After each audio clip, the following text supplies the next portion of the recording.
नमस्कार दोस्तों, मैं कृष्ण कुमार फंडामेंटल इंग्लिश में आपका स्वागत करता हूं। आज आपके सामने है फार्मिंग सिस्टम से संबंधित कुछ क्वेश्चंस जो आपके कॉम्पिटिटिव एग्जाम के लिए बहुत महत्वपूर्ण हैं, तो इनको सुनिएगा। पहला क्वेश्चन है, भारतीय कृषि अनुसंधान परिषद के चिन्ह में कौन सी फसल का चित्र है? जो भारतीय कृषि अनुसंधान परिषद है, ICAR है, उसका जो चिन्ह है उसमें कौन सी फसल है? उसमें है आपकी गेहूं। कौन सी है? गेहूं की फसल है। दूसरा सवाल है, एग्रोएस्ट्रोलॉजी इज द स्टडी ऑफ। एग्रोएस्ट्रोलॉजी किस के अध्ययन से संबंधित है? ये देखो, घासों से संबंधित है। एस्ट्रोलॉजी है जो है वो क्या है? घासों के अध्ययन से संबंधित है। अगला सवाल है, international centre for agriculture research in dryland areas, इसका जो हेडक्वार्टर कहाँ है? एक्रीडा। ठीक है, क्या है? एक्रीडा। इसका एलिप्पो सीरिया। कहाँ है?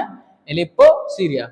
अगला क्वेश्चन है, agro climatic zones are in India. देखो, इंडिया की बात की जा रही है तो यहाँ पर हम लगाएंगे 15। कितने हैं एग्रो क्लाइमेटिक जोन? 15 हैं। अगला सवाल है, उत्तर प्रदेश में कुल कितने फसलें क्षेत्र हैं? देखो, यहाँ पर फसलें क्षेत्र की बात की गई है कि कितना फसल क्षेत्र बोया जाता है, तो 12% बोया जाता है। कितना बोया जाता है? 12%। ठीक है।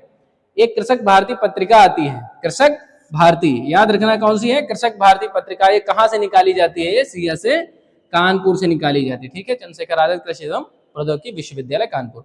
अगला सवाल है, कजरी, ये बहुत ज्यादा पूछा जाता है। Central arid zone research institute, ये कहां पर स्थित है? ये जोधपुर में स्थित है। ठीक है। अगला सवाल है, राष्ट्रीय जैव उर्वरक विकास केंद्र कहां है? National bio fertiliser development centre, ये आपका कहां है? गाजियाबाद में है। NCOF, national centre of organic farming, ये भी आपका गाजियाबाद में है। और बायो फर्टिलाइजर विकास केंद्र कहां है? ये भी आपका गाजियाबाद में है। अगला सवाल है, उत्तर प्रदेश को कितने एग्रो क्लाइमेटिक जोन्स में बांटा गया है? तो ध्यान रखना, उत्तर प्रदेश को जो है 9 एग्रो क्लाइमेटिक जोन्स में बांटा गया है और भारत को 15 एग्रो क्लाइमेटिक जोन्स में बांटा गया है। ठीक है। अगला सवाल है, national research centre for agro forestry, ठीक है, ये झांसी में है। कहां है? Jhansi. National research centre for agro forestry Jhansi में है। अगला सवाल है, खेल पत्रिका, सॉरी खेती जो पत्रिका है वो कहां से प्रकाशित होती है? जो खेती पत्रिका है आपकी ICAR नई दिल्ली से आती है। कहां से आती है? ICAR नई दिल्ली से आती है। अगला सवाल है, कृषि जलवायु क्षेत्र का निर्धारण किया जाता है, तो कृषि जलवायु क्षेत्र का निर्धारण जो है भूमि तथा जलवायु से किया जाता है। किससे किया जाता है? भूमि तथा जलवायु से। अगला क्वेश्चन है, headquarter of central soil and water conservation research and training institute, इसका हेडक्वार्टर कहां है? ये आपका हेडक्वार्टर जो मुख्यालय वो कहां है? देहरादून में। कहां है? देहरादून। अगला सवाल है, inter cultivation operations are meant for, जो इंटर कल्टिवेशन ऑपरेशंस होते हैं वो क्यों किए जाते हैं? वो खरपतवार नियंत्रण के लिए किए जाते हैं। किसके लिए किए जाते हैं? खरपतवार नियंत्रण। जैसे निराई गुड़ाई करते हैं फसल अवधि के दौरान, तो हम उसको क्या कहते हैं? इंटर कल्टिवेशन ऑपरेशंस कहते हैं। अगला सवाल है, गन्ना प्लस आलू सह फसली प्रणाली है, तो गन्ना प्लस आलू को हम शरदकालीन ऋतु में बोते हैं। कब बोते हैं? शरदकालीन ऋतु में। अगला सवाल कह रहा है, कॉन्ट्रैक्ट फार्मिंग या अनुबंधित कृषि जो है के बीच समझौता होता है। जो कॉन्ट्रैक्ट फार्मिंग होती है वो उत्पादक और प्रायोजक कंपनियों के बीच होती है।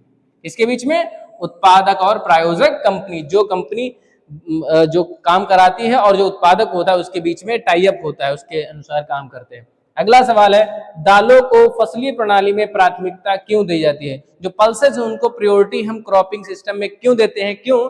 क्योंकि ये फर्टिलिटी रेसिस्टेंट होती हैं। क्या होती है? फर्टिलिटी को रिस्टोर करती हैं। अगला सवाल है, कई वर्षों तक एक ही फसल को बार बार उगाना, मतलब एक फसल को बार बार लगातार उगाना क्या कहलाता है? मोनोक्रॉपिंग कहलाता है। क्या कहलाता है?